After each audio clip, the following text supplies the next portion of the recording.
In this video, we'll demonstrate the process of updating a SolarEdge SetApp-enabled inverter via USB. This video was recorded in a closed training environment.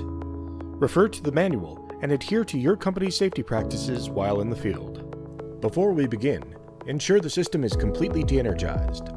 Turn the inverter on-off P-switch to the off position and allow the inverter to reach safe DC, indicated by the red light going away on the LED tube or the voltage falling below 50 volts DC. Next, turn off the DC safety switch, and finally, ensure AC power is off.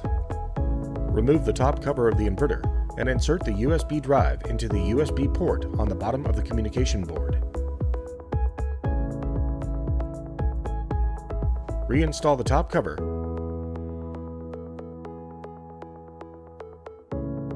and turn AC power back on. The inverter will detect the USB drive and begin firmware update. During this process, LED lights will flash blue, green, and red in sequence. Once completed, the inverter will reset. Once the update has completed, log into the inverter using SolarEdge SetApp to verify the firmware version on the inverter. From the commissioning menu, select Information to view the CPU version. Once the firmware update has been verified, you may de-energize the system and remove the USB drive from the communication board.